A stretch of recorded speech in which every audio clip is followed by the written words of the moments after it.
Okay. Good morning, distinguished Rotarians, ladies and gentlemen.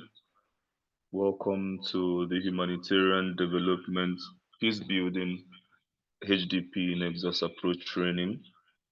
Um, this is the cohort one of the training, and we shall be commencing, but not till we first appreciate our partners, Action Aid, for magnanimously accepting to train Rotarians in this very unique approach of humanitarian development and peace.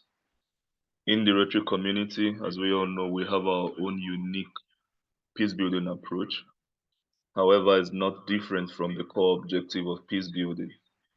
But with the HDPN approach, it helps indeed deepen knowledge and enhance the impact of what we do or what we hope to achieve. I must also inform the House that I'm a beneficiary of the HDP training. I was trained by Action Aid myself almost 2 years ago. So the impact of that training informed me to reach out to Action Aid to request that they train Rotarians so that more people can know what I know and will be able to take the initiative in their various levels to do more and enhance Rotary impact and improve development approaches across the country. So I want to really thank specially Madam Vanessa, the Action Aid team, who has led this process. She was one of the facilitators, and when I was trained about 2 years ago, and indeed helped engineer this collaboration. And I also want to thank Dr. Mubarak especially for providing leadership and ensuring that Vanessa was able to do what she did to get us this far. So on this note, I would like to invite Dr. Mubarak to indeed give an overview of the entities, Action Aid, and the import of HDPN. And then at the end of the day, talking about the 3 days now, I'm sure that we would be better empowered to innovate and implement Rotary-led initiatives to improve our communities. I also want to acknowledge PDG Allison, who is on the call, and thank her especially for what she does for the Rotary Action Group for Peace Nigeria chapter. We can't thank her enough. At this juncture, I wish to yield the floor to Dr. Mubarak. Please, sir, you have the floor.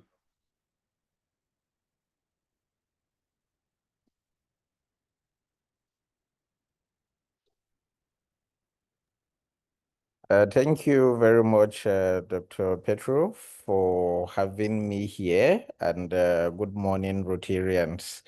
Perhaps I would also consider myself as a Rotarian because it's from the heart. So my name is Dr. Mubarak Yusuf, and I wear so many hats. But then for particularly the purpose of this discussion we're having this morning, uh, I am the HDPN advisor, Humanitarian Development Peace Nexus advisor with Action Aid Nigeria. At the same time, I'm the HDPN advisor with the Federal Ministry of Humanitarian Affairs.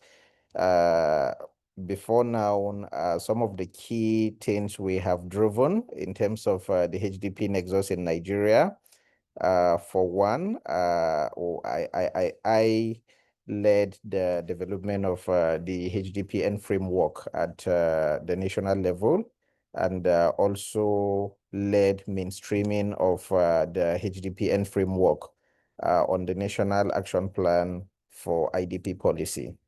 Now, coming back to HDP, and I believe this is where for Dr. Petro, having joined the training, he also felt it is very key that we have fellow Rotarians trained on the HDP way. So just to give you a very quick background, in 2016, during the United Nations General Assembly meeting, there was a lot of deliberation by global world leaders, and the deliberation was simply around how much investment they have made over the years across the world on so many different sectors. Yet the question about sustainability, there is a huge gap and question around sustainability. So in practical sense, You have, for instance, a community where you have supported, say, for instance, a community you have implemented projects 10 years ago, and then you go down to that community today and their situation is worse more than it used to be 10 years ago. And then you ask the question, okay, and so what? So what have we done all these years, right? This is not just for the UN, but this is applicable to a lot of the programs we do, either as Rotarians, as humanitarians, as philanthropists and all. Because when it comes to the emergency response or service to humanity, we are very prompt to want to serve humanity, but how right are we serving humanity in a way that is sustainable so that whatever effort we are putting in today, we are building a system that can take on itself, an automated system that can ride on itself, not a system where despite all of the investment, we have to keep reinvesting. So this deliberation gave birth to the HDP Nexus, which in other words, it is also referred to as the new way of working. So whenever you hear the new way of working or you hear HDP Nexus, they both refer to the same thing, yeah? Now, coming down to the HDP Nexus approach itself, just as we have it, H for humanitarian. Now, in humanitarian programming, we all know that humanitarian programming is the emergency response, the emergency phase. And in Nigeria, when we look at displacement, 70% of Nigerians are displaced in country due to particularly violent conflict, either armed banditry, communal clash, farmer header conflict, the non-state armed groups in the northeast, and the likes of all of those things constitute majorly over 70% of displacement in Nigeria. And then when you look at the other component in terms of climate change, you also do have natural disasters also, such as flood, drought, etc. Now, the key point we're trying to make here for emphasis is that whoever is displaced people do not choose to be displaced, and displacement does not choose, it's random. It's not as if it's picking to displace the poor people or the vulnerable group. Displacement can happen to anyone. One time we were having a particular program on durable solution in Abuja during the last flood that happened, for instance, in Nigeria, in Borno State. I'm sure a lot of you had over the news. I was in that meeting that day, and then that evening I was displaced because during that flood, my entire house submerged in the flood, right? We only thank God that there was no life that was lost, but then this is to say that displacement can happen to anyone at any point in time. Now, when you look at the humanitarian component of displacement, which is the emergency response, oftentimes the humanitarian situation and response has been ongoing for so many years. And this is meant to be a phase which shouldn't be more than 3 to 6 months, maximum of 1 year ideally, for continuous humanitarian response to the same population at that particular time. Because there are a lot of looming dangers when you continue to support that particular group for emergency over a prolonged period of time. One, they become they become reliant on aid.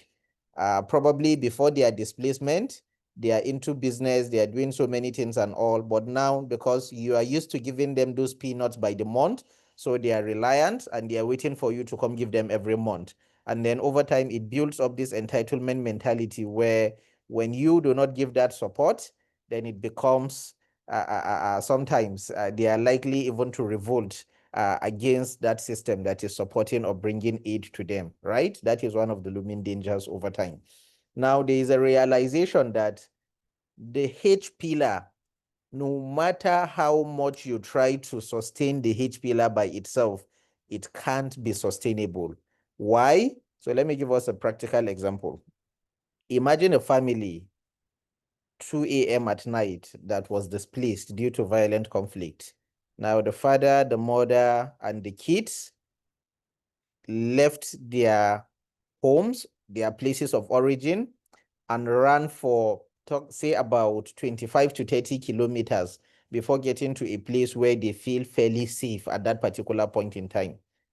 At that point in time, what these people need is emergency response, which is why you would see different humanitarian sectors are into different programming, the likes of wash for water, right? Food, just so that they have something to eat, right? Shelter, they have where to lay their heads on, right? Nutrition for their nutritional status and all. Health, also looking at their health situation and all. Protection, a lot of protection also issues mainstreamed and all. And all of these make up the different sectors in the humanitarian space. That is why you would see these different sectors. Why? Because they are trying to alleviate the immediate suffering. So one of the gaps that the HDP Nexus have spotted from the onset also is that when this particular family that is displaced do not receive all of these complementary services, they only receive one, then other services are not sustainable. So let me give us again a practical example. That same family that were displaced, imagine they got to a space where they feel fairly safe, and at that point in time, because they don't need livelihood or any development, what they need is to survive. They need food to eat, they need where to lay their head, and they need to at least put on good clothes to look at least presentable, or to look as humans as they are, right? So that they are not stigmatized in quotes. Now, if this particular family, let's take for instance, nutrition or health, someone within this family is sick and you've provided the health intervention for emergency, but then there is no food intervention. No matter how much you do the health intervention, because there is no food, then it means sustainability is questioned. Or you do all of the health intervention and then the water intake is contaminated, right? Then no matter how much emphasis you are putting on the health, it still would not be sustainable, right? Or you are doing the health intervention and there's a problem with the shelter of this person or this family, right? There's an extent to which how much this aid would also be sustainable. So in a nutshell, it means they need to receive all of these different holistic package before then you can say that you are graduating them from that phase. That is the first step, right? Now the second step is the graduation phase. How do we ensure that when this set of people receive these complementary services, we are graduating them from that phase of being displaced to not displaced? When you look at the humanitarian response plan or humanitarian needs overview or so many reports in Nigeria over the years, every year the number of IDPs keep increasing. Despite funding that is coming through, despite government effort and support, the numbers keep piling up. It is not as if the numbers does not fluctuate in reality, and now that is where data is also key. So for instance, during the flood in Maiduguri, I, for one, was also displaced. But then over time, my displacement status changed from being displaced to not displaced again. So if that same data of when I was displaced is the same data that is being used, then definitely that number would keep piling up. So the second argument is to have a system or a database that tracks and ensure that you know exact number of those who are displaced and exact number of those who are not displaced. Another critical example I would give here is a father or the head of household in a particular house, right? If you know that in a household you have 10 people under your household and you earn a salary of, say, for instance, 50,000 naira, you already know how best you can plan that finances around the number of people you have. But imagine a situation where you don't even know the number of people in your household and you have just 50,000 naira coming through. No matter how much of a good planner you are, there is a limit to how sustained those efforts will be. So that is where also we realize a lot of gaps when it comes to data. And at the national level, we're working with the relevant agencies and all to ensure there is a harmonized database for the displaced population. Now, the third point, and why humanitarian aid also have been deemed not sustainable, is the selection criteria. Who is an IDP? Who is a displaced person? There are two different realities. Yes, we have vulnerable people, and then we have victims of conflict, particularly those who are displaced. Someone may be vulnerable and displaced, which means double dagger wahala, right? Meanwhile, someone can be rich. Initially, they are not vulnerable, but they are displaced, right? So this is where data is very key in ensuring that you are targeting the right people at the right time, right? Now, the fourth point or the fourth step now looks at, okay, beyond that, this is also where conflict is inevitable. When you continuously support the same people over time.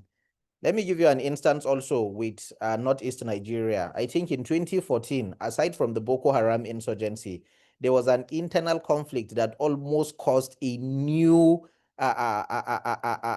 conflict, violent conflict within the city of Maiduguri, which is via the approaches that a lot of humanitarian and government organizations are addressing the humanitarian situation. And we're seeing this also now in some states that are being displaced, for instance, Benue State and the likes of it, right? Where during displacement, a lot of these IDPs live in host community. But when humanitarians go to support them, the focus is on the displaced population, rather than focusing also to support some of the host community members that are hosting these IDPs. Because we are humans, there is human mindset. Some of these hosts that are hosting these IDPs are in more vulnerable situation than the IDPs. And despite that, they will still probably be sharing food, sharing shelter with this displaced population, making their existing economic situation stretched over time. So what this is simply saying is that when you are targeting IDPs, you also try to ensure there is a very good number or target of host community members that you are targeting. But the crux of it also is that oftentimes we have also neglected a lot of displaced population in community. So the mistake we make is when we are going for intervention, we usually go through in the Hausa land, they call it Lawan or Megari or Meungwa. In the Yoruba land, they call it Bale or all of those community leaders, right? So when you go through these entities, oftentimes they also have their own people in their mind, and it's human nature. Let me give us one example so that we would be less judgmental. If right now I am calling any one of you on this call to say that, hello, sir, please, I have a job offer. Give me the names of 5 candidates to fill this particular job within the next 1 hour. It is only human nature that you would give me the names of those people you know, probably starting from your family, maybe your sister, your sibling, your cousin, because they are out of jobs, and that is the reality of it, right? But it's not as if there are no people that are more vulnerable than their own situation. So we're not saying do not go through this channel, but the HDP way recognizes that it is best you make it an inclusive approach where you are having different leadership of that community to bring a unified list based on your set of vulnerable criteria. That way, you are not having just one person constitute the list, because the danger is that over the years, if you keep going through those kind of channels, there are certain people within the community that probably would not get any aid support over time. And the day those particular group of people would revolt, it would turn to violent conflict, and it would lead to another serious humanitarian situation. So which means if we are not looking at it from the conflict nexus lenses, it's likely not going to be sustainable again, right? Then the final one is around our targets. Now look at the situation of Nigeria. When you look at the conflict architecture in Nigeria, ranging from the IPOB, the banditry, the communal clashes, the Boko Haram, name them whatsoever. over 80% of the active people within those ranks and all are young people, which means they are youths. In a lot of programming, we invest in targeting head of households or targeting women and girls, and we neglect one very important member of the society, which are male youths. And at the point where this particular male youth, probably they are orphans. So even when you support head of household, this support doesn't go through to them. At the end of the day, it goes through to the head of household, and they do not benefit from it. When government are there, NGOs are there, philanthropists are there, no aid gets to them, and they are also victims. Probably they are vulnerable and they are displaced. And on the other end, in CVE, there's what we call push and pull factors. They are appealing factors, factors that are appealing to them to join these other groups. So for one, they get recognized. For two, they earn a living. It is most likely that they would be lured to join those other ranks. Have you ever wondered, how do these guys end up recruiting so many youths over time? One is also as a result of our failure in programming, the way we plan our programming, right? So all of this constitutes and more constitutes as to why humanitarian H by itself cannot be sustainable. You have to look at H from the lenses of peace building, ensuring that peace is mainstreamed all through what you do. Because without peace building, the humanitarian situation in the first place is the absence of peace building, over 70% of it, particularly in Nigeria. We have made that benchmark, right? Now come down to development. For a lot of development intervention, during humanitarian, there should be graduation from the core humanitarian or emergency response to early recovery. And now this is about targeting. So when you are targeting recipients of aid in whatever programming you do as a humanitarian, as a Rotarian, how do you ensure you are targeting them for the right intervention at that particular time? So at the beginning, at the emergency phase, for instance, they don't need livelihood. If you are supporting them with, for instance, sewing machine, carpentry support and all, they would sell it, because what they need at that particular point is to eat, is to live healthy. They first need to live, because they run from a space where they run for their life. They have left everything behind. Their certification, their entire life probably has been raised down, right? So they need to live first. So at that point in time, the critical support they require are those emergency supports, right? Now, 3 months down the line, they are coming back to, at least they are getting back into their senses and all. The best support you can give to these guys at that particular point in time, right now, that is where you are getting into early recovery. Maybe before displacement, that particular head of household is a carpenter. Probably he does furniture. He even transports furniture to other countries or close by communities and states. If you end up giving that guy tailoring business and all, for one, you have wasted resources in training that person. For two, you have wasted the resources of supporting that person in aid.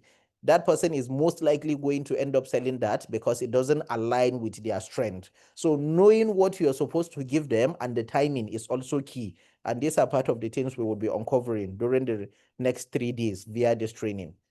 And then on development program itself, how do you ensure that programs you are putting through are conflict sensitive? So if you are building schools, how do you ensure that you are not building it, for instance, take Adamawa, take Michika, how do you ensure that you are putting that structure in a neutral space that is not deemed fit of whether you are anti-Christian or anti-Muslim? Because there are communities till date where different ethnic groups cannot access or different religious groups cannot access. How do you ensure neutrality when putting through those structures? So that means you're looking at development also from the lenses of peace building, and you're also complementing the humanitarian, graduating them from emergency to early recovery, and then with the development project, right?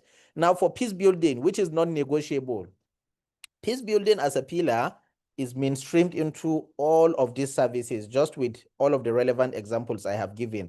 However, for peace also, I remember a situation myself and my team got into in 2015 during the heat of the Boko Haram insurgency. In the same Michika, we were in Adamawa for peace building. And then the community leader during one of the meetings said, Mubarak, please, we want you and your team to get out of our community. And I said, sir, did we do anything to provoke you? He said, well, a hungry man is an angry man. You don't expect us to be able to sit and listen to you do peace building when we are hungry, which means, again, you see, even when you're trying to also discuss peace, you also need to ensure that, at least the emergency phase of it has been also attended to and all. And the crux of the HDP Nexus looks at two different approaches. One is the area-based approach. The area-based approach ensures that you are having all of these different actors that are responding to the emergency situation of that particular location, given all of the relevant intervention. So for instance, as Rotarians, take Abuja, for instance, as an example. Rather than doing everything bits and pieces in different locations, you will choose particular area, map out, and there's what we call multi-sectoral need assessment. So you map out what the issues in that particular location are. As Rotarians, you try to see what interventions and what different support, ranging from the different humanitarian sectors and all, would be necessary to alleviate that particular area. That is why it is called area-based approach, right? Because what is applicable to one area may not be applicable to the second area, right? And then when you have the area, then you also go ahead and constitute what we call collective outcome. So unlike the usual component of a log frame on projects where we have the input, activities, output, outcomes, impact, right? On the HDP, we term it as collective outcome, where the entire area are coming together to state their priorities, and you are ranking those priorities as to how you respond to them. Because when you are not tackling priorities, also, there is also that is a leeway to sustainability. So within these 3 days, Vanessa will do justice in unpacking practically how these things work, starting with the origin of the Nexus itself, and then how we have mainstreamed it in Nigeria, and then the practical approaches, and then we'll also take you further through the HDP Nexus way. More so, we'll also take you through how to formulate collective outcome, and also more or less around multi-sectoral need assessment. But the key word here is that, one, it is around collaboration. We cannot do it alone. And this is why, even as Action Aid is also trying to, as much as possible, try to ensure that from their own bit, they are also trying to pass the knowledge of the HDP. And in trying to pass the knowledge, we currently have 3 different campuses. I would say that it is a lot of effort that Dr. Petro has put in place to ensure that we are doing this out of the conventional campus, because for every campus, we go by cohorts, and the maximum number of intakes we take is 30 participants per cohort in each of these different campuses. We have a campus in the University of Maiduguri, we have a campus in Nasarawa State University, and we have a campus in American University of Nigeria, which is highly competitive. So during the deliberations and all with Dr. Petro, we realized the need as to, because the Rotarians also in Nigeria are massive, the number is massive. So if part of our contribution to ensuring sustainable solutions is also to pass this knowledge, then we're happy to also be on the call and try to see how best we collaborate and we share a lot of this learning. So I know I only have 15 minutes just to give a brief overview and what to expect from this. I hope I have been able to give us more or less an eye-opener into what we will be expected during the course of this 3-day session. And we very much look forward to a fruitful deliberation. While I would not always be on the call because of other engagements, but then towards the last day, I would be on the call also to take in any question, respond to any clarification, because at the end of the day, it is our joy to see that beyond training, you're also putting a lot of this learning into practice. Thank you very much again for having me. And over to you, Dr. Petro and Vanessa, to take on the conversation. If at all, I'm happy to respond to any immediate question if there is. And if not, Vanessa, I believe you can take on the session from here. Thank you very much again, and over. Wow, thank you so much, Dr. Mubarak. I think you did more than provide insights. You inspired, you showed the need for this program, the very important need. And most importantly, you also underscored the relevance of Rotarians getting engaged and getting this new knowledge. So I really thank you so much for making it even more interesting and getting us more inspired to take this training. Um, I don't know if there's any hand up, but if you have any quick question, Dr. Mubarak gave lots of practical examples, lots of where the approach was put into effect. If you need any additional clarification quickly, you can please signify before we let him go, because after now the training will start proper. While that is ongoing, or you can type it into the chat if your environment is not conducive. Let me quickly remind us about the housekeeping rules which we circulated via email. This is a closed group training, so if you're on this call and perhaps you didn't register, just know that you won't be certified and you are there for learning purposes. However, the cohort 2 will come later this year, but this is cohort 1. As a reminder for the housekeeping rule, please keep your mics muted. If your environment is busy, you are free to switch off your video as well so you don't distract others. Don't forget to have your writing material by the side. We sent in some pre learning materials on positive peace in particular, and also a pre-training survey was also communicated, which I believe almost everyone have taken to inform the facilitators on this training. I don't see any hands yet, and at this juncture, I would gladly yield the floor to my facilitator and coach a couple of years back, and I'm sure you'll find this training very interesting. Madam Vanessa, please, you have the floor now. Thank you, Dr. Pietro, and thank you, Dr. Mubarak, as well, for that comprehensive overview. Just as a way of introduction, my name is Vanessa Yengifa Williams, and I'm a training facilitator and consultant with the HDP Academy here in Nigeria.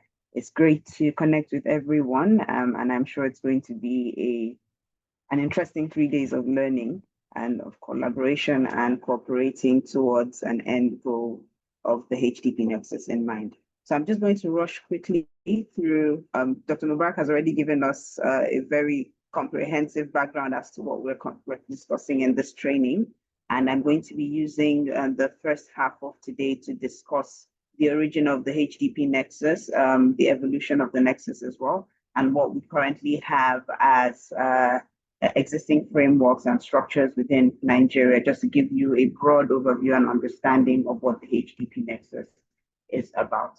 So ultimately, for this training, we're looking to enhance your capacity for HDP Nexus implementation in terms of technical and operational capacity, ensuring that you are well versed in the idea of HDP and you're able to support the communities using this integrated approach.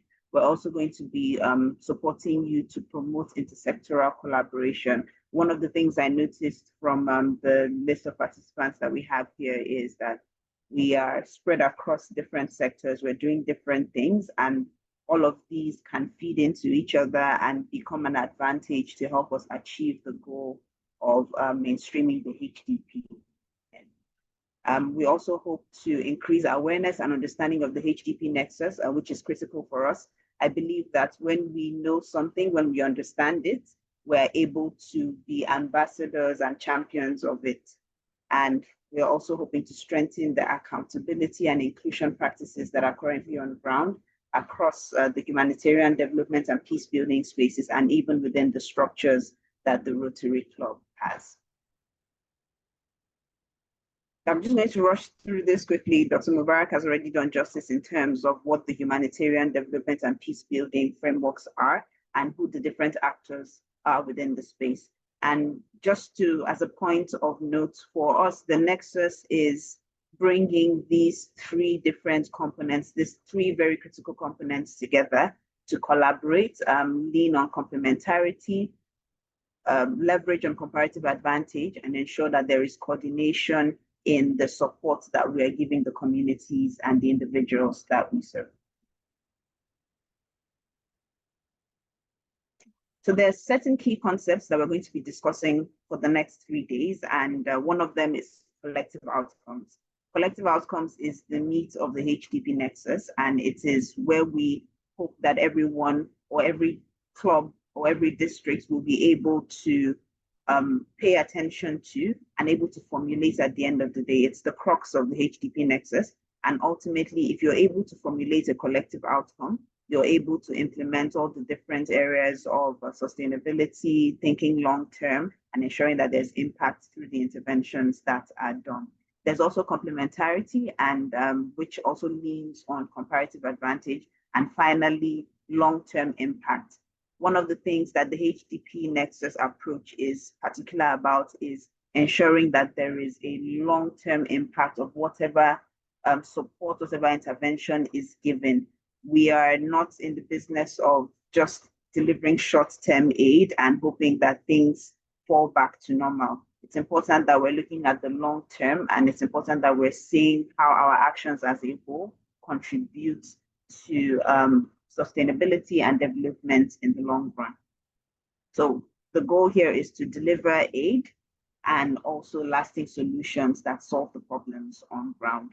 Some of the key pillars and benefits of the HDP Nexus are around integrated action, ensuring that each of the different actors across the humanitarian, development, and peace sectors work together and not in isolation.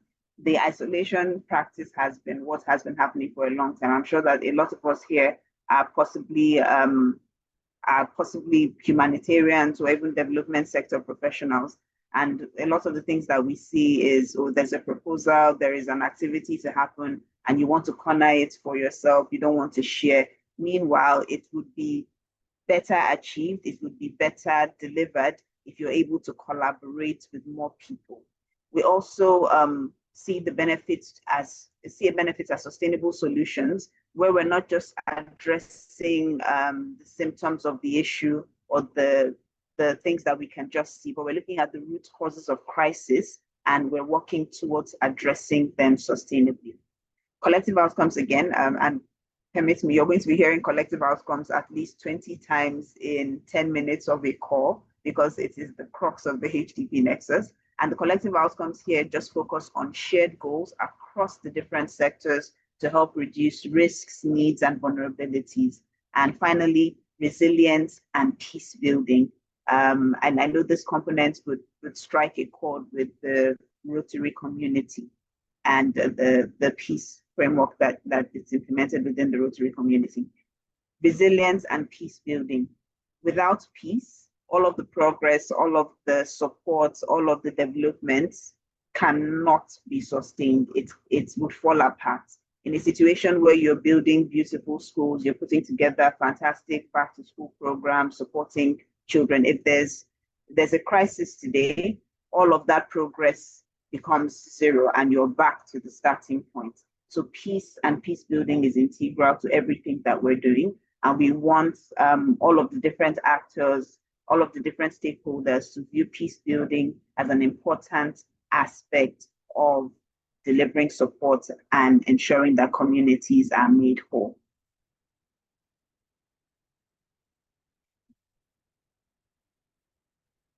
So just before I progress, I'd just like to open the floor for 1 minute if there are any questions, just so we're on the same page before I move into understanding the HDP Nexus as a whole.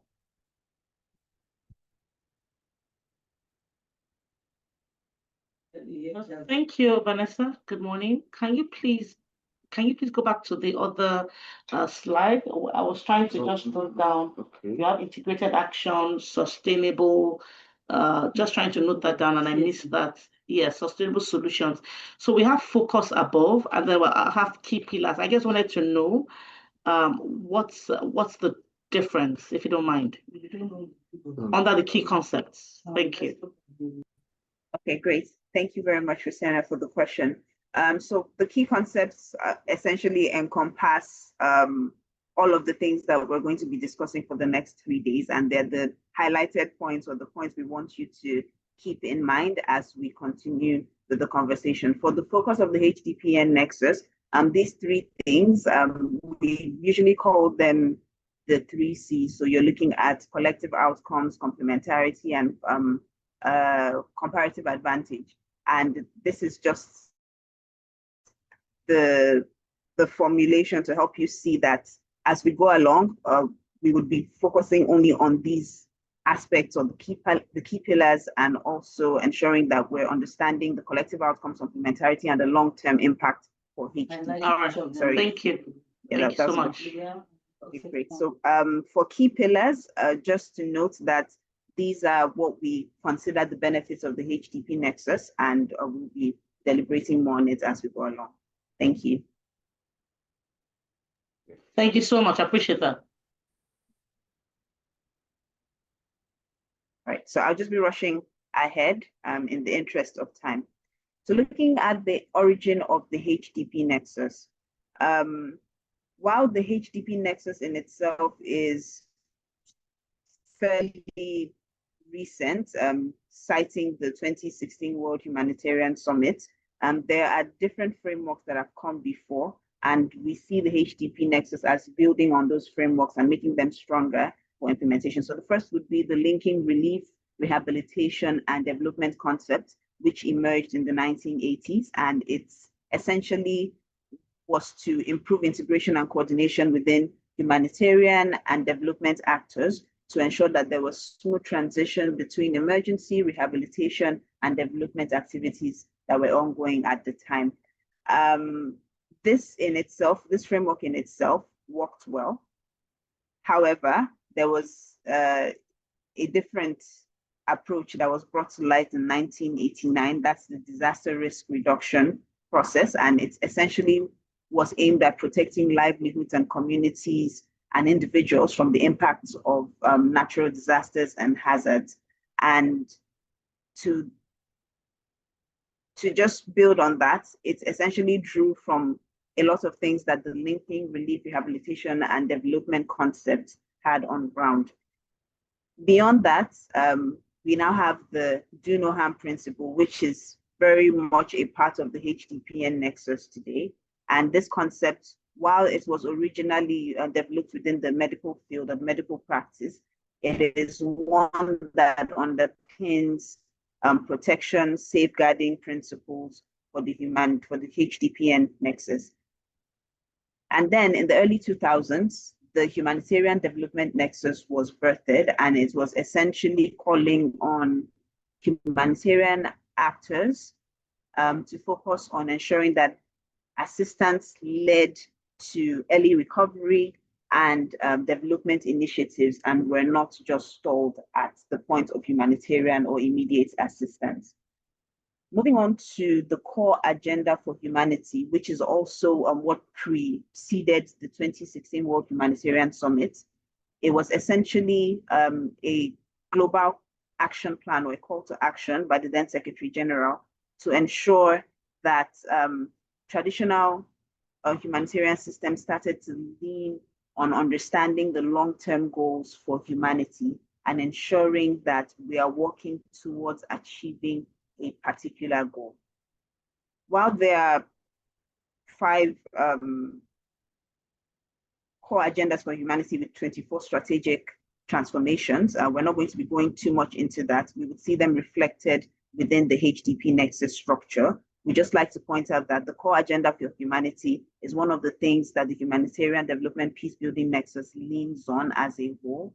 And we use this framework to ensure that, first of all, we are supporting immediate crisis, we are providing relief, and we're looking at development as a whole, and we're looking at the sustainability of humanity and peace as well.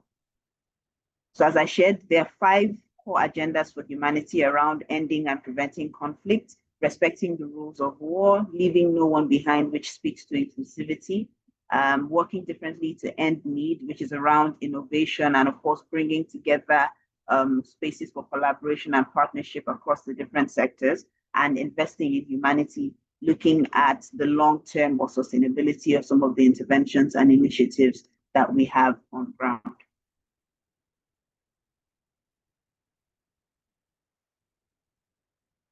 Coming down to the HDP Nexus, saying that we've walked through the linking relief and disaster rehabilitation, disaster risk reduction, do no harm principles, humanitarian development nexus, and the core agenda for humanity.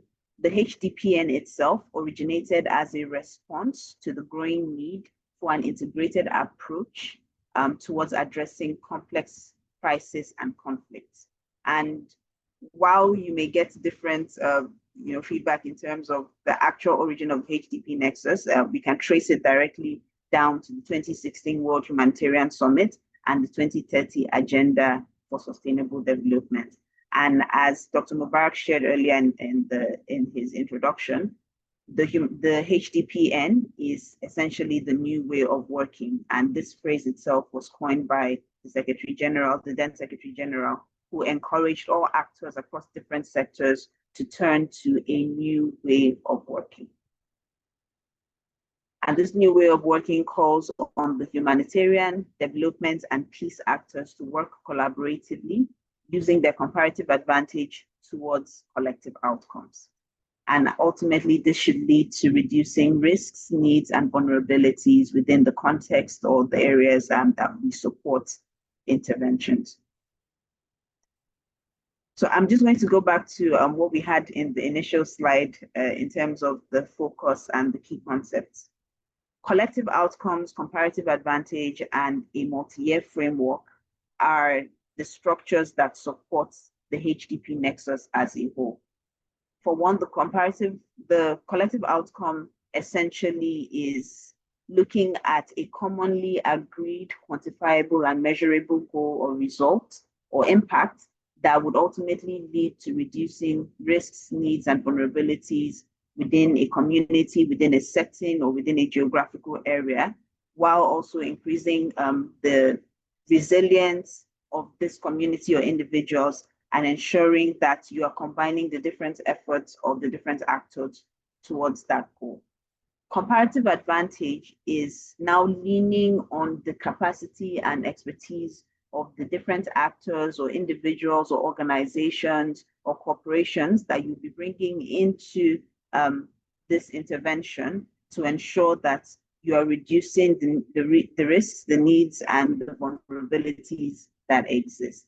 And the multi-year framework, which is a very critical thing for the HDP Nexus, refers to ensuring that whatever interventions have been designed, whatever programs are being implemented, span a number of years. And for the HDPN, 3 years is the minimum in terms of achieving a collective outcome or a collective intervention. So how we measure that your project or your intervention or your activity is tied to the HDPN is that it must be a multi-year framework. We don't consider projects of 6 months, 1 year, or 2 years as being aligned with the HDP Nexus. It has to be a minimum of 3 years to enable a measuring of impact, going back to understand how the project or this intervention has been able to support the needs on ground or reduce the existing risks or vulnerabilities.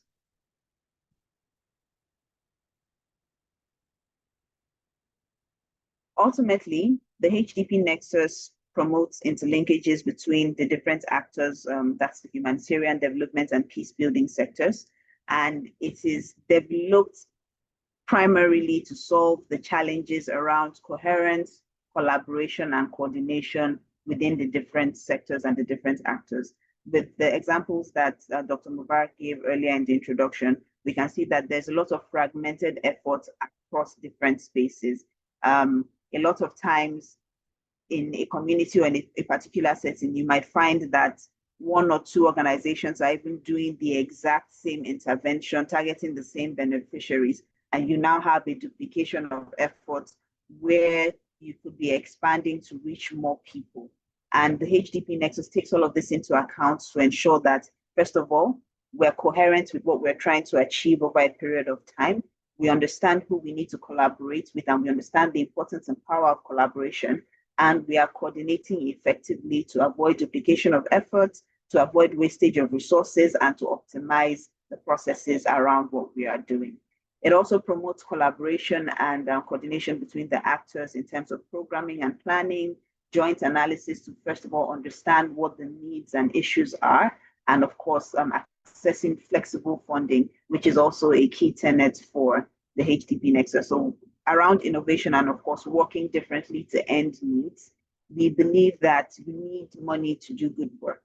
And in saying that, it's important for us to tap into some of the unconventional means of funding some of our projects to ensure that we're able to reach more people. Looking at the evolution of the HDP Nexus in Nigeria, while this is something that is relatively new, looking back at 2016, next year would make it about 10 years, we would see that there's a lot of complex crisis, especially within the framework of Nigeria. In the Northeast in particular, currently the Northwest is also a volatile region, North Central as well, the Southeast, even the South-South. It's important for us to start to see some of these issues in advance and start to work towards ensuring that we are, first of all, preventing breakout of violence or conflict, and ensuring that we're supporting those who are most vulnerable to be in better spaces. For the HDPN in Nigeria, beyond what the call for different actors coming together was, the response in Nigeria has been very positive over the past couple of years, and we're always happy to support, these different stakeholders across government agencies, states, governments, and the likes, to ensure that they understand how the HDPN also feeds into their own national or key mandates as governments to ensure that there is development or development continues. And for Nigeria, some of the key things that have happened since the birthing of the HDPN is that there has been the commissioning of the National HDPN Task Force to ensure that certain initiatives and programs align with the mandates of the HDPN. There's also the establishment of the Federal Ministry of Humanitarian Affairs and Disaster Management and Social Development, although this name has changed in the last year or so. And finally, there is also a National Humanitarian Development Peace Plan on the ground, and we're hoping that this will be commissioned soon. Looking at Nigeria and the HDP Nexus, what we see the mission, vision, and objective for the HDPN as is, first of all, in terms of the objective, we're hoping to achieve sustainable peace, stability, and development through enhanced collaboration across these different sectors and different actors, and the integration of the HDP itself during, pre, and post-conflict in the Nigerian setting. The mission is, of course, a sustained, peaceful, and developed Nigeria. And finally, we're hoping to see this happen through strengthened partnerships, collaboration, coordination, and integration of HDP framework across different stakeholders and different agencies. Again, for Nigeria, there are certain pillars that underpin how the HDPN is operationalized, and there are 5 in total. So the first one would be how we respond to emergencies or immediate needs and deliver this life-saving or life-sustaining services to vulnerable communities or vulnerable individuals. It also translates to how migration governance is done. There's also now transitioning to livelihoods, recovery, and resilience building beyond the immediate needs that are on ground. Integrated development, ensuring that beyond just humanitarian assistance and humanitarian intervention, we are moving towards ensuring that there's sustained, equal, equitable development for all. And of course, the key thing around peace and security, ensuring that peace is at the center of what we are trying to achieve, ensuring that there is peacemaking, there is peace building, and peace initiatives are still at the core of how we deliver our interventions or support development. So at this juncture, I'm just going to be handing over to my co-facilitator, who's going to be talking about the Positive Peace Framework and how it ties into the HDP Nexus. But before I do that, I'm just going to open the floor again for 1 more minute. If we have any questions around the origin of the HDP Nexus and what it represents and our understanding of it so far. Thank you.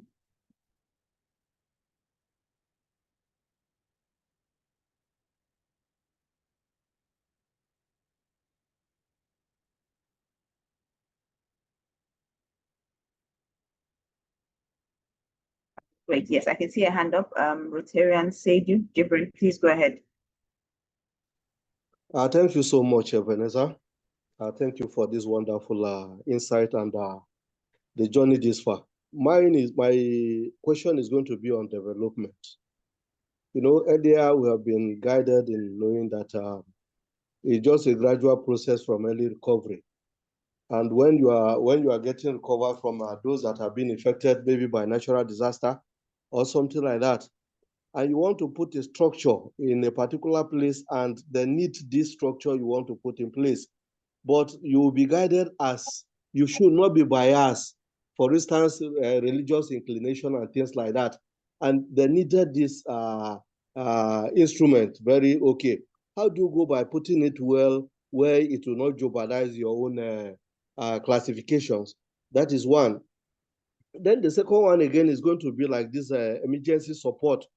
When a particular community is being bewildered by let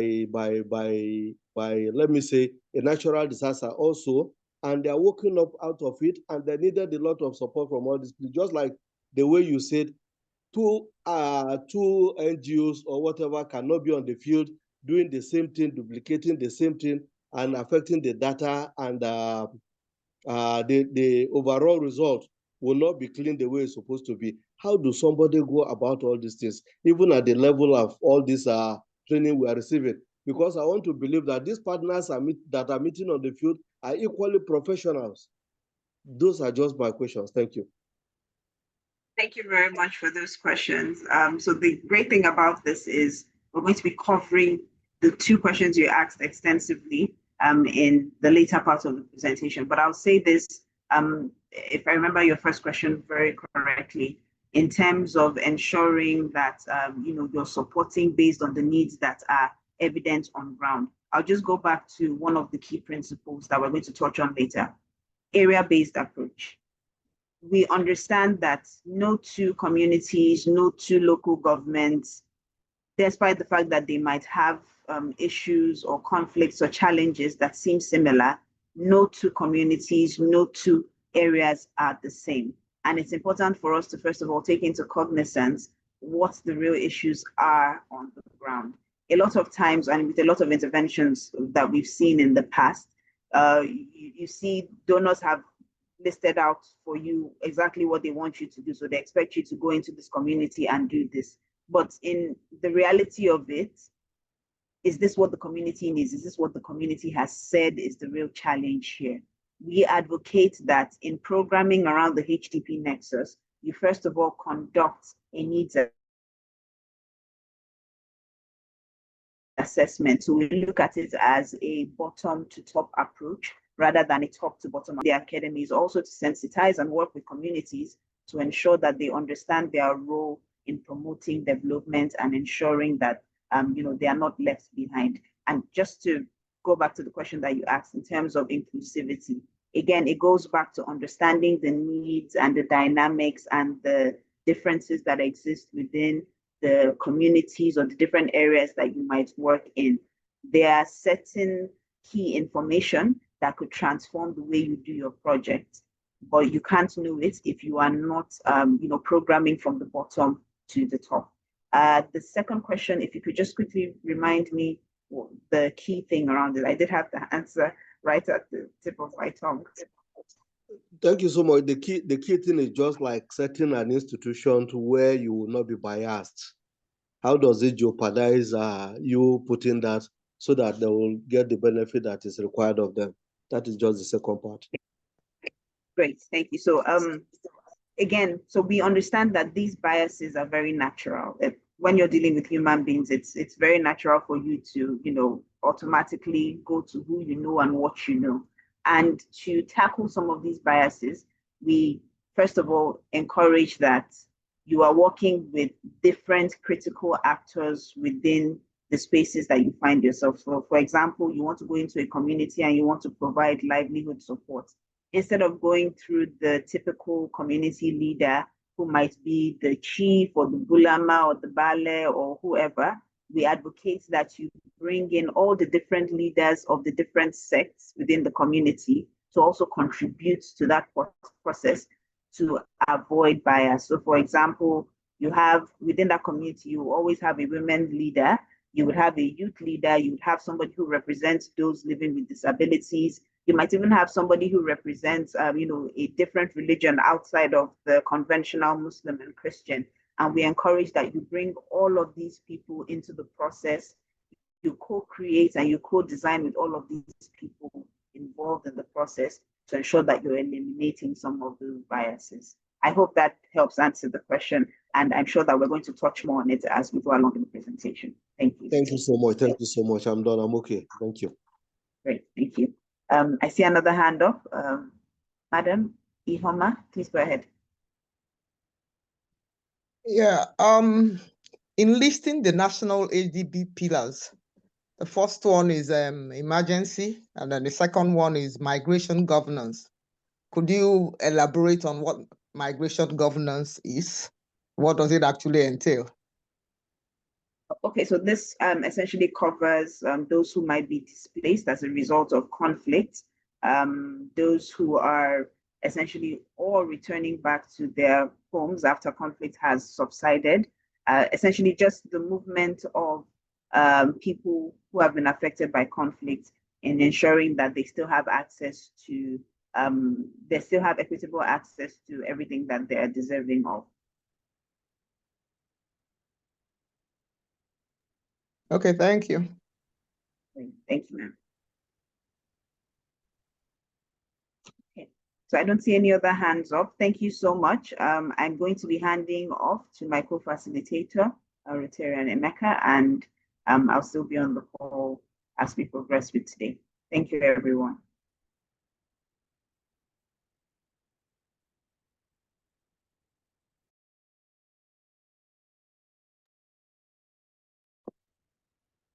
Okay, thank you so much, Vanessa. Thank you so much, everyone on the call. This has been very educative, lots of information, very good insights. Thank you so immensely. Let me just do a sound check. Can everyone hear me? Yes. Yeah, I hear you loud and clear. Yes, sir. Yes, we can. Okay. We can. All right. All right. Thank you so much. Thank you so immensely. I appreciate you all. Okay. So let's go on to, I see a lot of, applause coming in for, the first session for Vanessa, as well as for Mubarak. I think it was very insightful. So please keep that coming. I think it's very, very good. And we're getting this information and this training. I'm hoping that our action group chair is also still on the call, Dr. Pietro. This has been a very nicely packaged event. So thank you so much. Now, my business is just very simple. I'm not going to take much of your time. I'll be talking about the positive peace framework.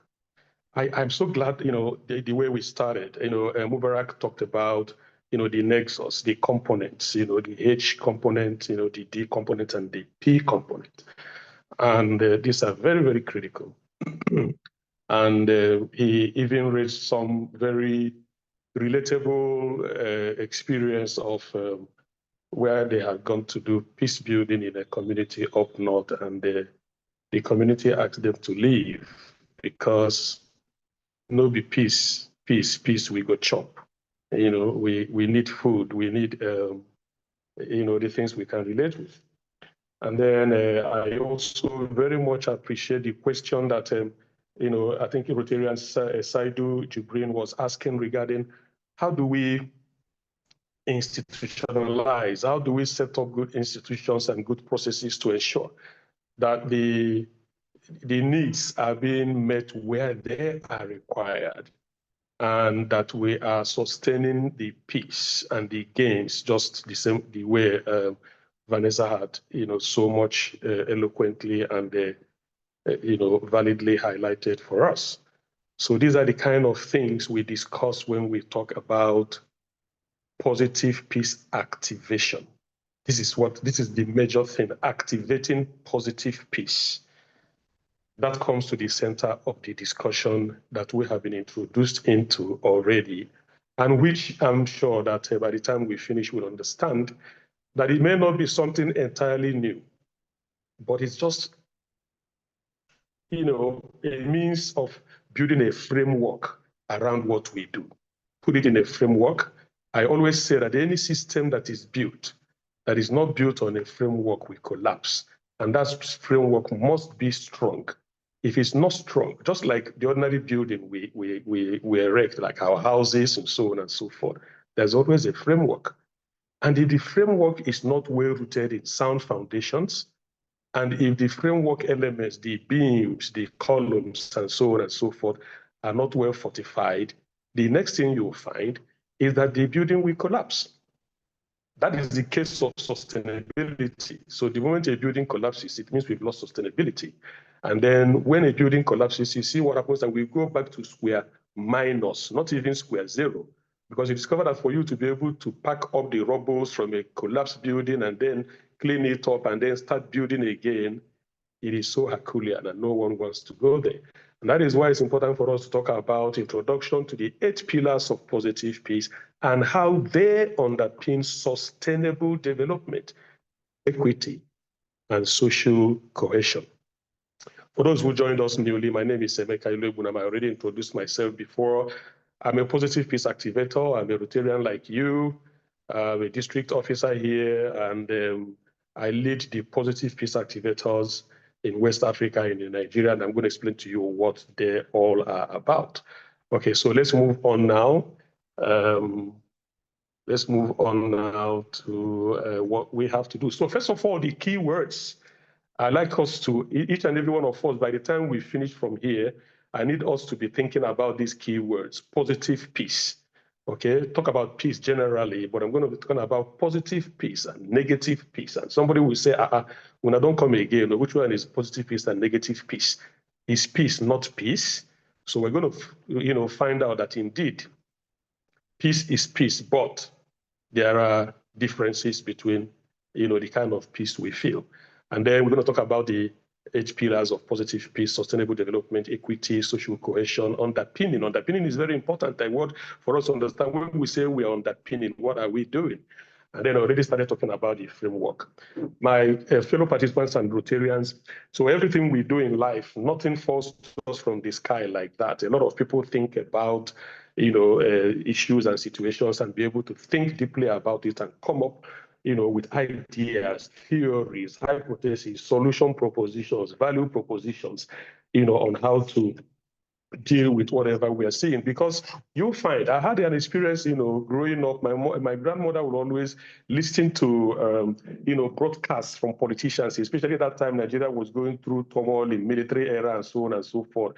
And I remember one particular, Minister of Information, he would always come up on the television and say, the government is asking Nigerians to please give peace a chance, give peace a chance, give peace a chance. And my grandmother would always be very, very, very angry. Like, why are they asking us to give peace a chance? They are the ones they are causing the war. They are causing the problem. They are holding peace, and they're asking us to give peace a chance. We don't have any chance to give peace. You people know what you're doing. So, but my grandmother was not vast enough to be able to put all those thoughts into theories and the hypotheses. But we had someone to do that, and that is the person I'm showing us here as Mr. Jonathan Galton. This is the man that actually started thinking about the kind of thing my mother-in-law was actually thinking. And was able to, put up a proposition to say that, look, we are having peace, that is true, but that is not all there is. We should be able to think about what peace really means to us. In some climes, when you go there, it will look like as long as people are not shooting guns and people are not running helter-skelter and so on and so forth, it does mean that there is peace. But what he is saying is, no, that is not the peace we are talking about. We are talking about the concept of where we have, the things working properly well the way it should work. Okay, so that is the work of Mr. Galton. Jonathan Galton, his name is a Norwegian, and he's also a writer who has been thinking about the kind of thing that you and I think about all the time. Okay, so what is it he said about peace? What he's saying is that the absence of war does not mean peace. That's what Mr. Galton is talking about. The mere absence of war, the fact that people are not running helter-skelter, the fact that people are not jumping from one position to the other, the fact that people are not crying, does not mean there is peace.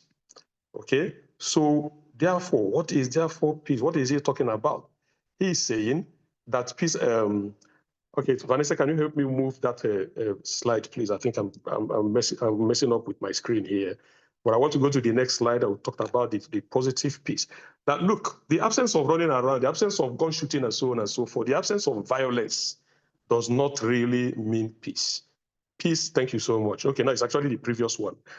Peace means where you have, yes, exactly.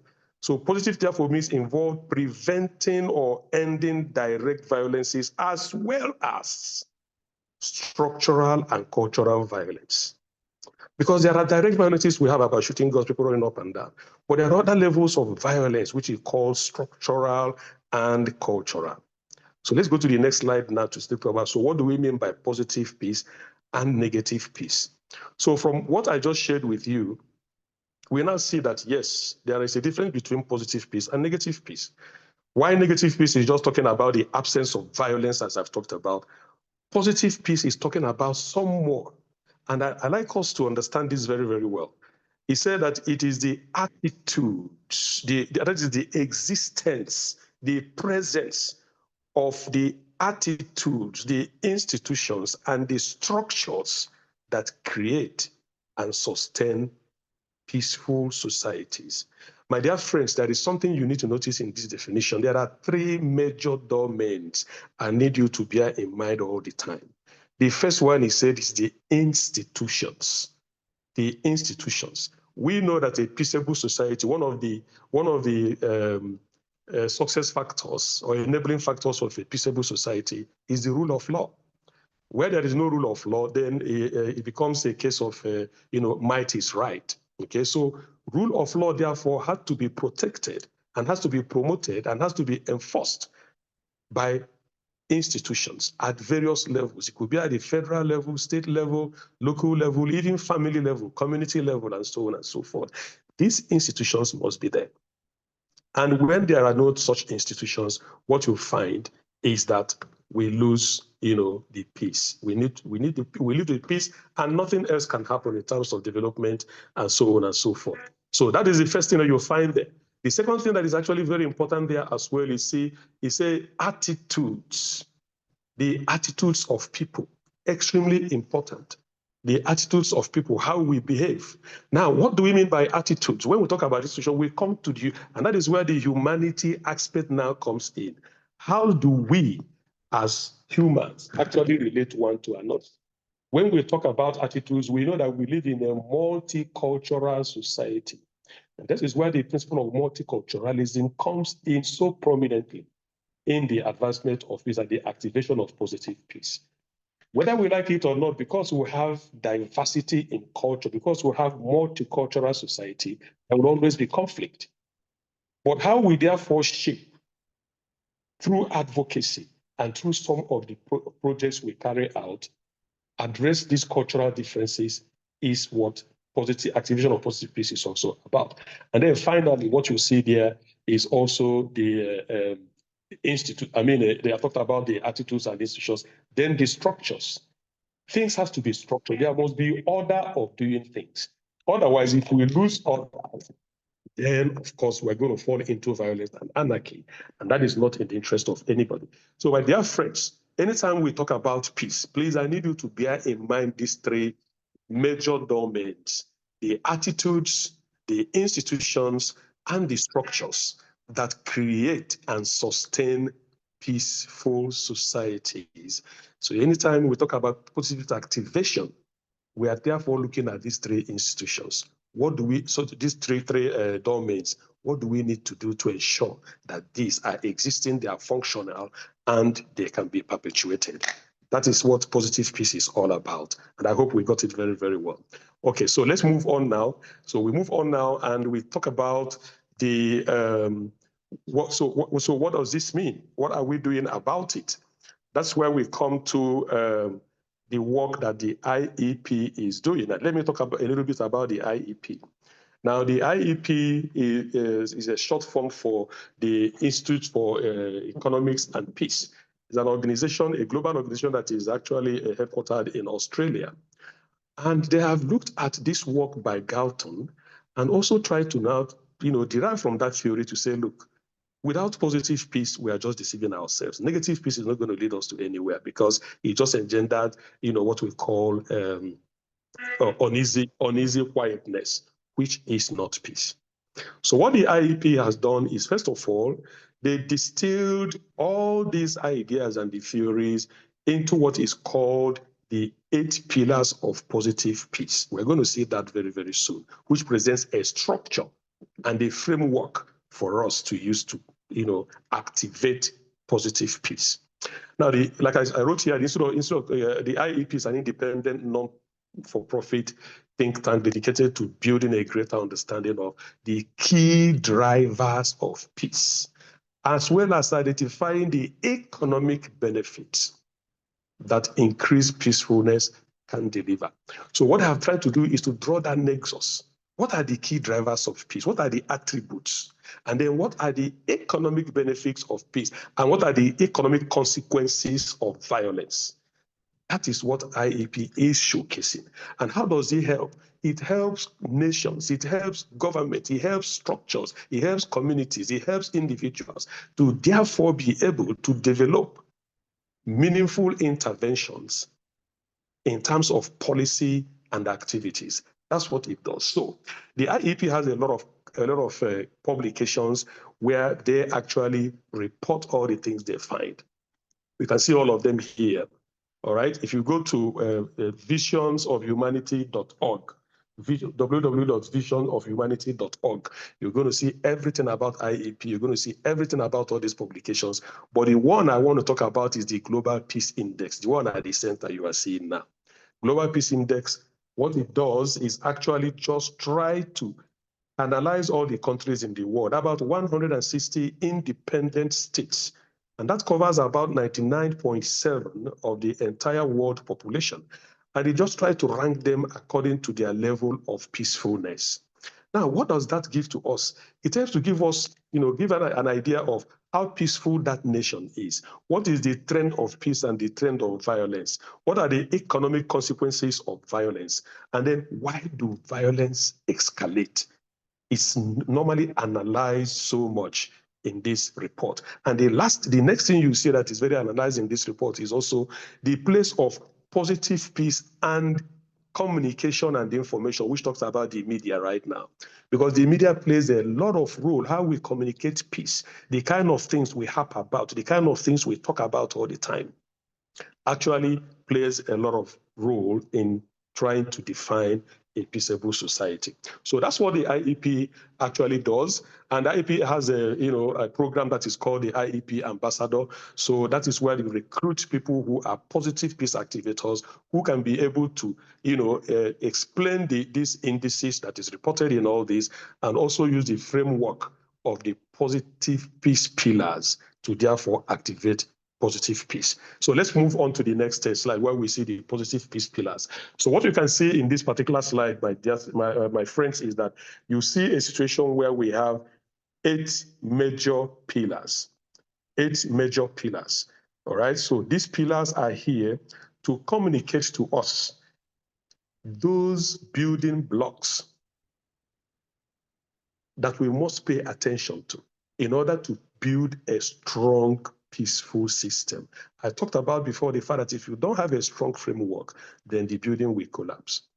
So how do we therefore know where to focus?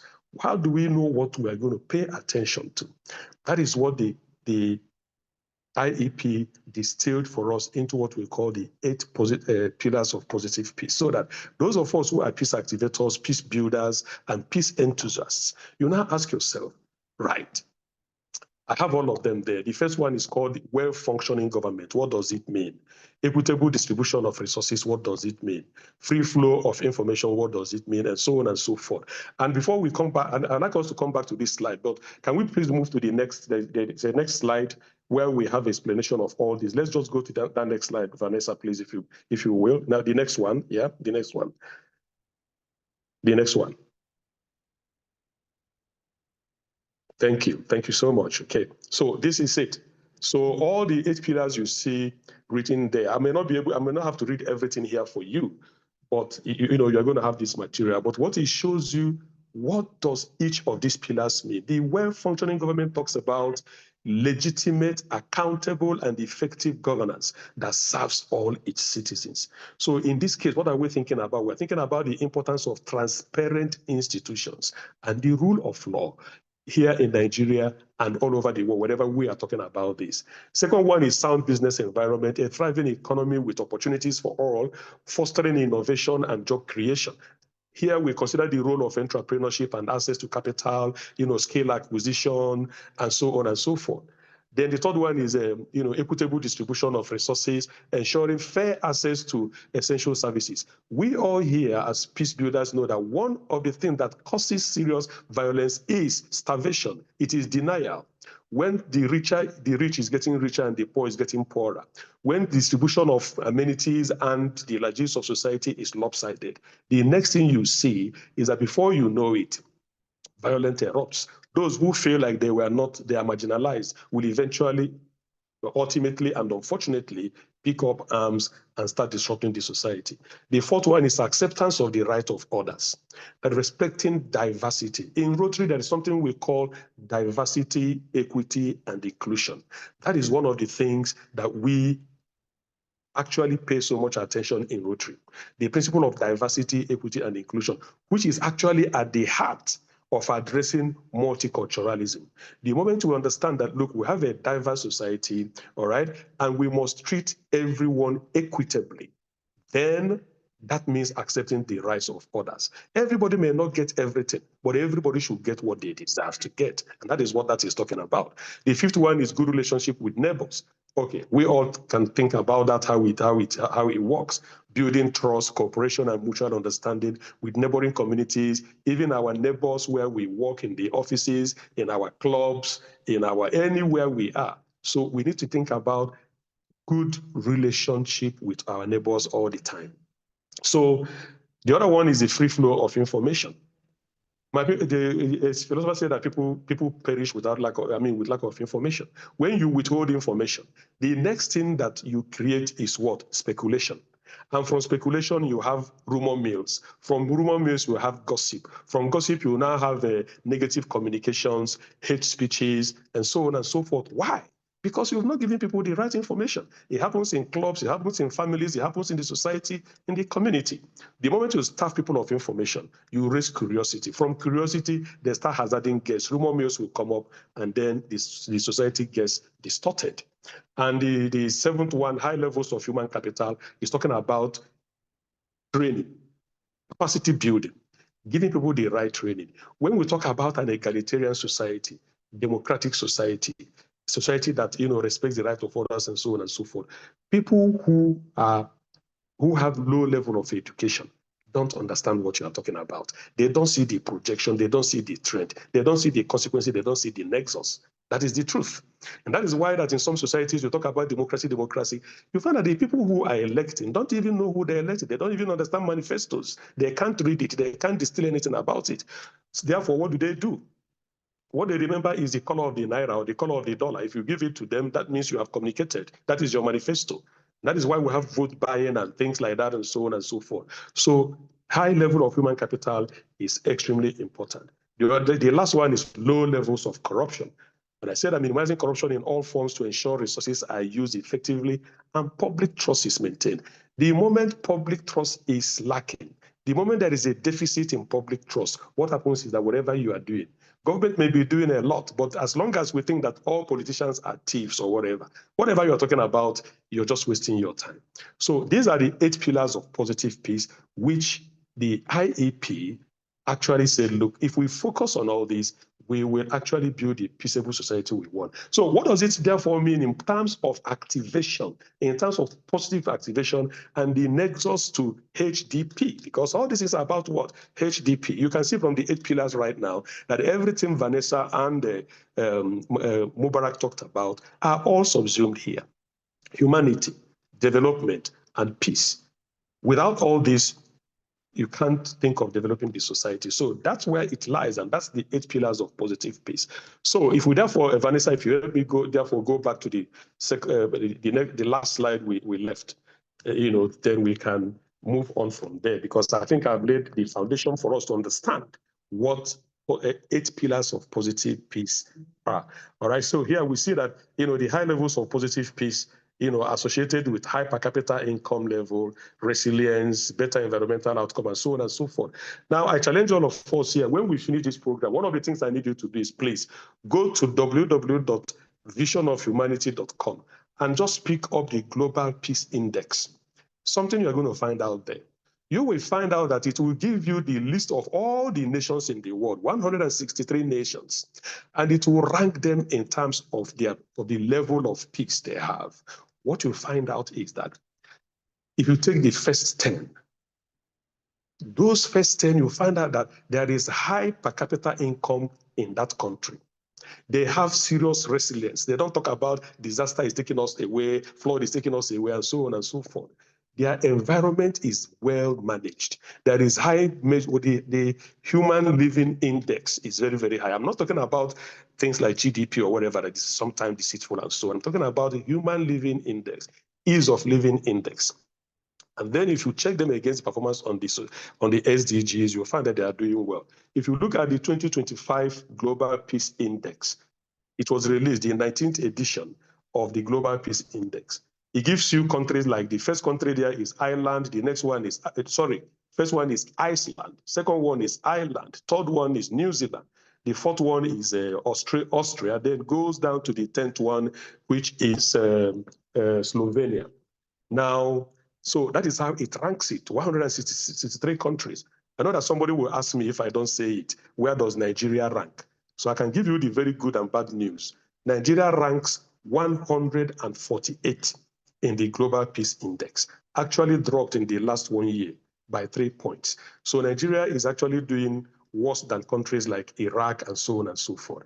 Okay, so the only ones we are better than looks like things like Afghanistan and so on and so forth. So we are 148 out of 163.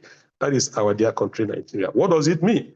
I mean, it doesn't mean any negative thing. Why I'm highlighting it here is for us to know that you and I have a lot of work to do. And the only way we can do this is by focusing on these 8 positive pillars and helping to advance them.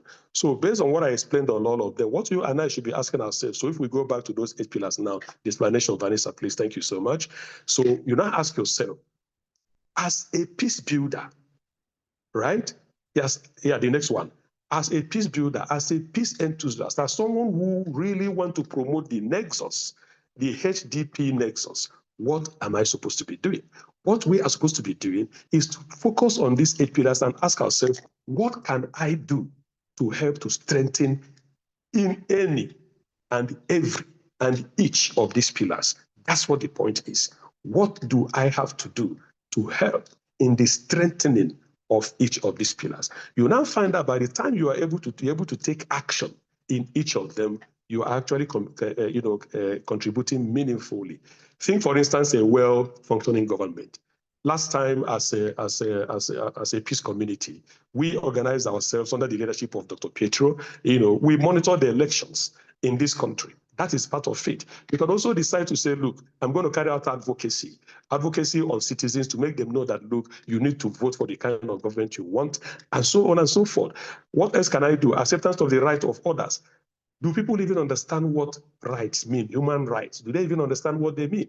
The police goes around trampling on people's rights here and there. We think that they know.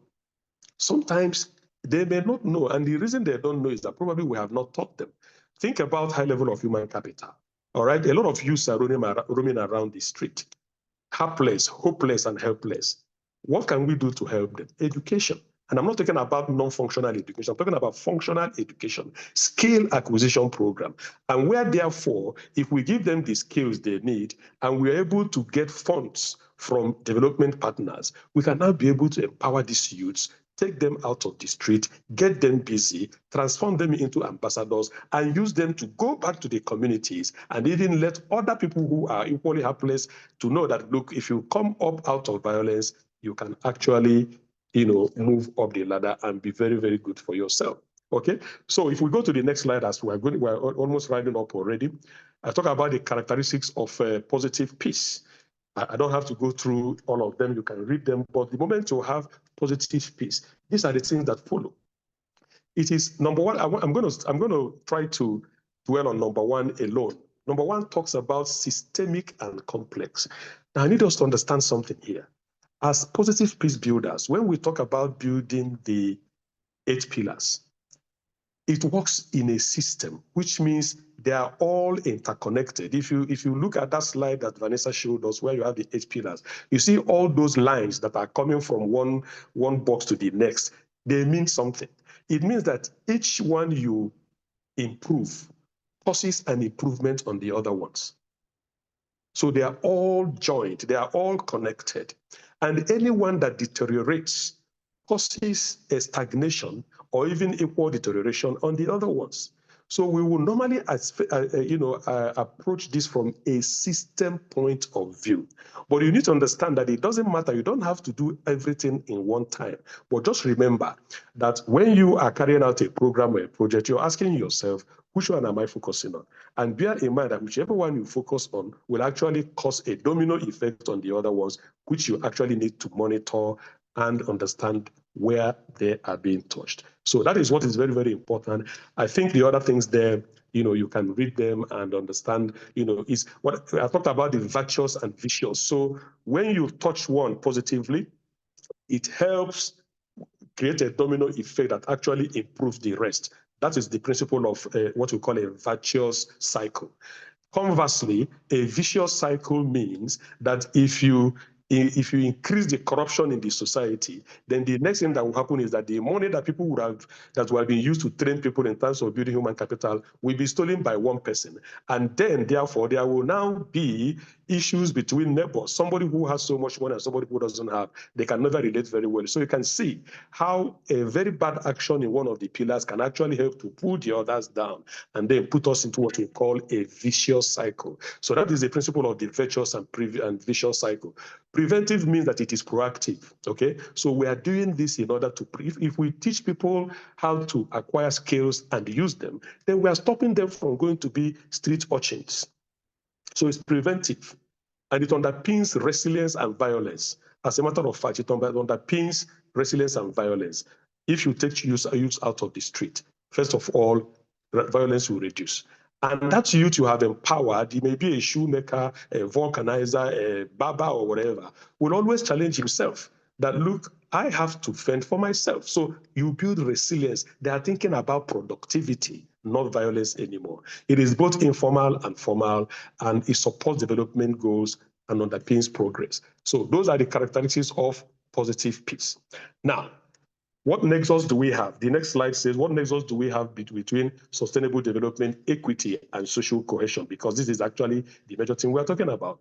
So I looked through the sustainable development goals and looked at the HDP nexus and the positive peace nexus. You can see that the sustainable development, actually all the pillars relate to the sustainable development. And we know that all the agenda in sustainable development, if we work on them, we will be able to uplift the society. So each and every of the pillars is speaking to a particular goal in the Sustainable Development Agenda. As you can see from what I have put for you there on sustainable development, SDG 16, SDG 8, SDG 10, SDG 1, and so on and so forth. They are all there. Now, the moment you are able to lift society on the basis of the SDGs, what you are eventually doing is erecting the pillar of equity, where equitable distribution of resources and acceptance of the rights of others are fundamental. And we use it to create a more just and equitable society, then social cohesion now just follows naturally. So this is the nexus between positive peace activation and social development, equity, and cohesion.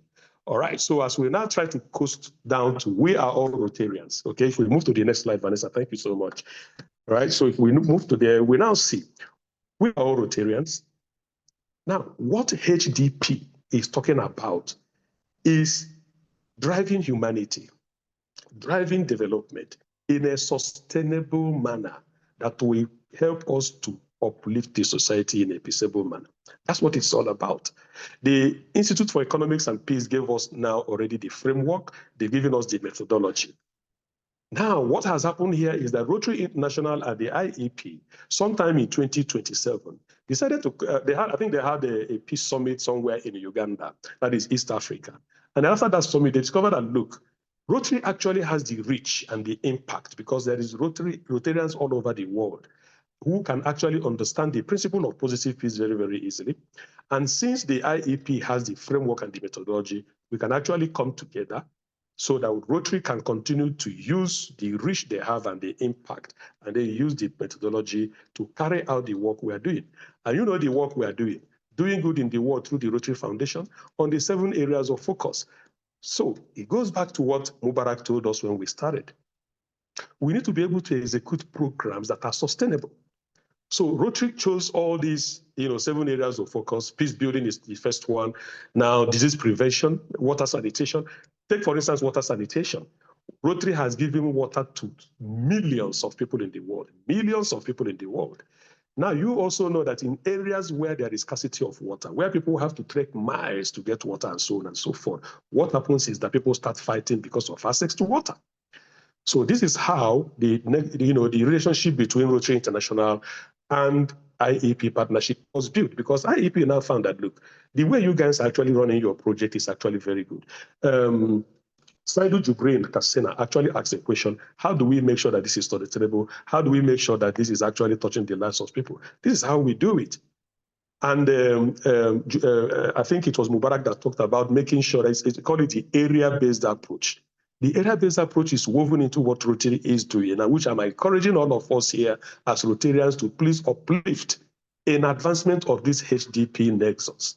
Okay, every Rotary Club has what we call adopted community, and each of the adopted communities have peculiar needs. So what Rotary is doing in Durumi in Abuja is not what they're doing in Kubwa, it's not what they're doing in Buwari. That's what it's supposed to be. So, and before we go to each of these communities to go and say what do we need to do, we carry out a needs analysis and then be able to structure the project and the program such that it touches the lives of those who actually need them on continuous basis. And remember, this happens year in, year out, year in, year out. And that is what it's supposed to be. So those of us who are Rotarians here, remember that this is our mission. Remember that this is our duty. And when you go back to your club, always try to support your president and your club to say, how are we doing in the 7 areas of focus? How are we planning our programs? Are we making it sustainable? Are we creating impact? Is it touching the people it's supposed to touch? In project management, which we teach in Rotary, these are actually the things we actually happen. So based on this partnership, Vanessa, if you can go to the next one, please. Thank you so much always. So if we go to the next one, so Rotary and IEP decided to say, look, since Rotary has the people and IEP has the methodology, let us come together and then create what is called the Positive Peace Activator Program. So that was what was bettered in that 2017 summit they had. And so far, Rotary and IEP has trained over 300 positive peace activators in various regions all over the world. And that's when I told you that I'm a PPA. That's what it means. Our chairman, Petro, is a PPA. So we have quite a number of us in Nigeria who understand the dynamics of the 8 pillars of peace and how to activate them using the Rotary reach and impact. And that is the reason we are doing what we are doing here today. Okay, so those of us who are Rotarians and in this training, we should work out from here to understand that, there is this partnership between Rotary and IEP. Of course, that partnership has now, the training aspects and the formal aspect has been slowed down. And then those of us who are now trained as positive activators are now going ahead to propagate it. One of the things you are going to ask me when we finish from this training, I know, is how do I become an IEP ambassador? Okay, we're going to answer that, and I can tell you that we have a very robust support system, championed by the Rotary Action Group for Peace in Nigeria to help you and I advance the cause of peace as IEP ambassadors. So this is me inviting all of you here to please seek on how to become an IEP ambassador, and you will get that information definitely, if not as I'm talking now, but eventually during question and answer, or even by the thing that I know that Dr. Petrie is going to post to you online, and then you see that you can do that, and then this positive peace activation will become something you champion by yourself. Okay, so I'm going to try to round up now. And talk about how do we implement positive peace. How do we implement it? That's what we're going to be talking about right now. So how do we do two approaches? The first one is through what I call intervention projects, the kind of thing Rotary International does. Community doesn't have water. Give them water. Mubarak talked about it. He said that the community they went to say, please pack and leave. He said, why? We are here having, thirst is killing us. We don't have water, we don't have food, and you're telling us about peace. You see? So what we need to do is to be able to think about projects that will touch the life of people, that will remove all those things that is causing violence. It could be maternal and child, it could be giving them public toilets, it could be, imagine where there are no, if you have schools in a community where there are no toilets, the girls will be going to the bush, the boys will be going to the bush, bad men will be going to the bush, and they will be molesting the ladies there and so on and so forth. Think about something like that. So projects that you can come together as a club, as a group, or make proposals and get development partners, and then that can help. The second one is what we call through workshops, training, that is advocacy, like what we are doing now, because people need to understand. People need to understand what these things are and how to make them work. And that's why I like that question that Saidu really asked. It touched the real thing we are talking about here. Okay, so remember that when you become a positive activator, nobody prescribes to you what to do, where to do, how to do it. All we are talking about is use the methodology and the framework we have talked about right now. Think of something in your area that you think like, look, this is lacking.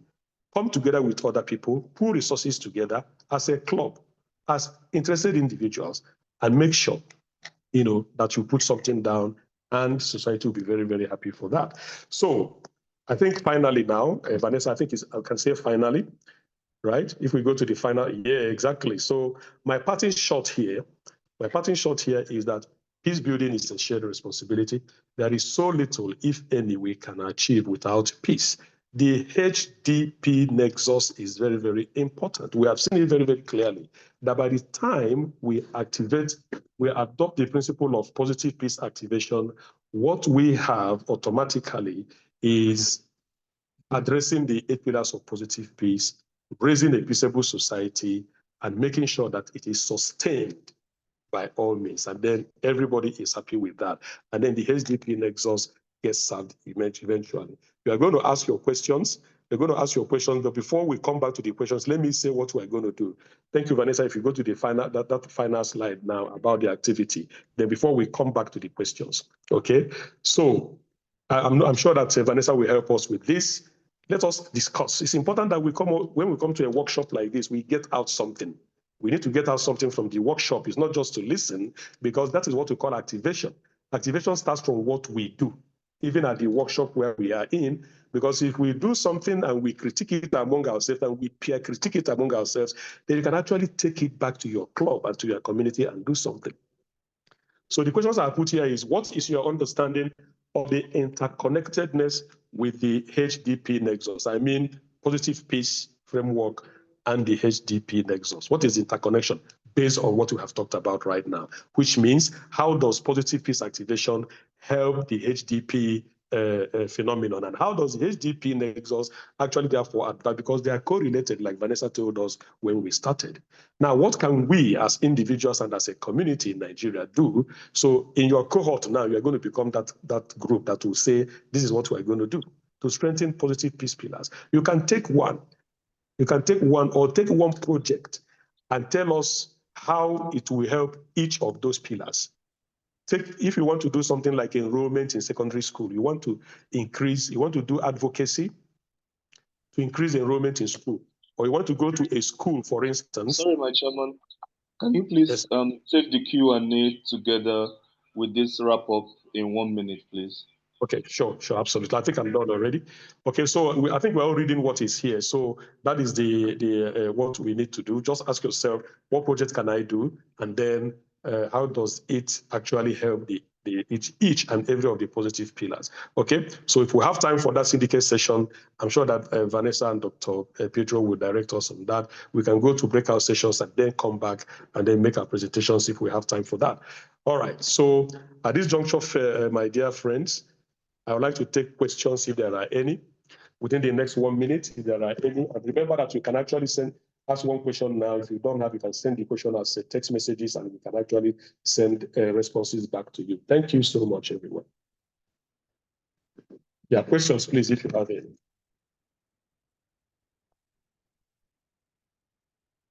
Okay, I've spotted Mrs. Seidu's hand. Any other question? Okay, so I believe this is the last question or only question. Mrs. Seidu, please be direct and timely.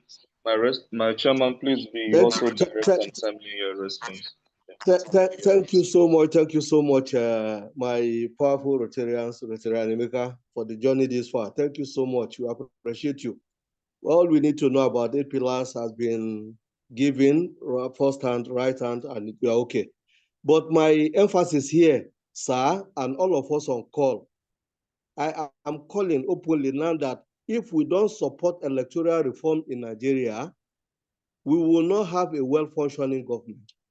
And without this well-functioning government, all other ones cannot work. That is just my submission here. If you have a well-functioning government, you will have equitable distribution of your resources. You have good relationship with your neighbors. You have free flow of information, high level of human capital, low level of corruption. All those things will be dosed down. So our fight should be focused on making sure that we have a functional government. Thank you so much. God bless you. All right, thank you so much. And I'm just going to go straight to, see, that's the only question. So what you have done right now is that you have actually done what we said. You have identified one of the pillars you think is very, very critical for us to focus on. Now, what we have to do to help that pillar is what we can talk about. Is it like a voter education? Is it like the electorate education? What can we do as peace builders to help that pillar? And like you rightly said, it's a system thing. The moment we help that pillar, is going to also create a virtuous circle that will affect the other pillars. So thank you so much. What you've just done is identify an area you think that, yes, we can do something. The question will be, what will be that program or the project we want to carry out? Like I said the other time, we carried out what we call election monitoring, for instance, wrote a robust report, and INEC received it and they were happy about that. Do you want to do advocacy for to the populace to say, look, go and get your PVC, participate in workshops and so on and so forth? That can be something that can come out of this. Thank you so much. Thank you very much, my chairman. I'll now invite Madam Vanessa to quickly wrap up. PDG Allison have an engagement in 1 minute time. So please, Vanessa, you have the floor. So much, everyone. It's been an excellent first day. We're looking forward to connecting again tomorrow, where we can deep dive into some of these issues and have more time to deliberate and discuss. Thank you so much. I'm wishing you a great rest of the afternoon. And thank you again to Allison for granting us the space. Have a great afternoon, everyone. Take care. Thank you, everyone. Enjoy the rest of your day. Bye. Thank you so much. Bye-bye.